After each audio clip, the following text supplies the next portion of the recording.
Bismillahirrahmanirrahim. In this session, we shall study some of the Quranic explanations regarding Hajj and Umrah. The first of these is that whatever has been regarded as sanctimonious and sacred in Hajj and Umrah must be revered and honored as a requirement of faith by every Muslim. However, if some other party violates this sanctity, Muslims have been given the right to reply on equal footings.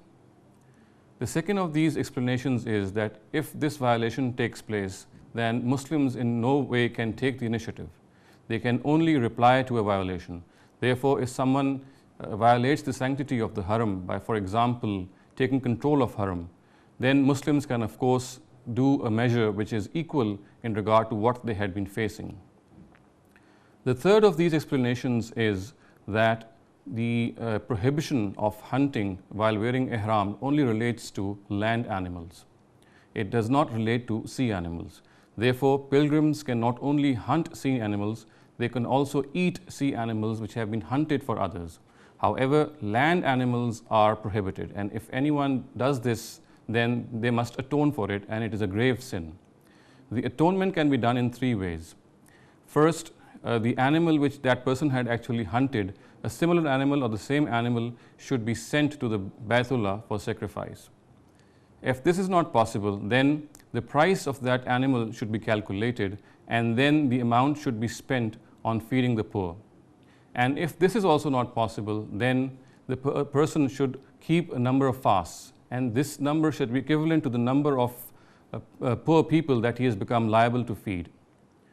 Now, as far as the decision regarding the animal which is to be sacrificed, or the price of that animal, or the number of fasts which a person should keep, or the number of poor he should feed, then this has been left to the discretion of two trustworthy individuals, and the person who has committed the sin is not allowed to take part in this decision making.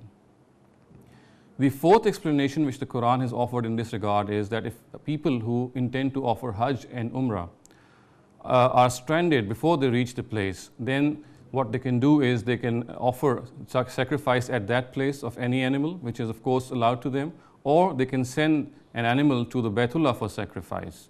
And after the sacrifice has taken place, they can take off their ihram, and then this would be regarded as their Hajj and Umrah. However, whether they sacrifice that animal on the place where they have been stranded, or whether this sacrifice takes place in the Baytullah, in no case must they shave off their heads before the animal sacrifice has taken place. This has been prohibited and disallowed. However, if a person is sick or he has some ailment in the head, the Almighty has allowed this, and one can shave off one's head before offering animal sacrifice. However, he must atone for this, and the atonement has been mentioned in the Quran as min siyamin aw sadaqatin aw nusuk. He should either fast a certain number of fasts, he should keep a certain number of fasts, aw min siyamin aw sadaqa, or spend some amount in charity, aw nusuk, or offer an animal in sacrifice. And as far as the decision is concerned regarding how many fasts should he keep, or how many animals should he sacrifice, or what amount should he spend in charity, that has been left to the person himself.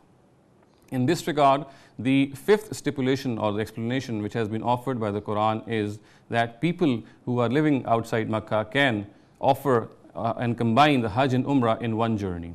And the method which can be done or which should be followed in this regard is that they shall first offer the Umrah, and then they shall take off their ihram. After that, they shall re-wear the ihram, they will take the ihram and put it on from Makkah on the 8th of Zil-Hajj, and this ihram would then suffice for the Hajj. However, this is not pleasing in the sight of God. The Almighty wants us that we should take separate journeys for both these rituals, but as a concession He is allowed so that we can benefit from Hajj and Umrah in the same journey.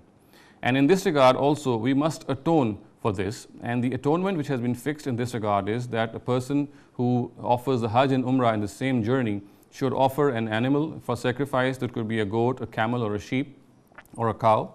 And if this is not possible, then he must fast, she should keep 10 fasts, 3 of them on the days of Hajj, in the days of Hajj, and 7 when he comes back.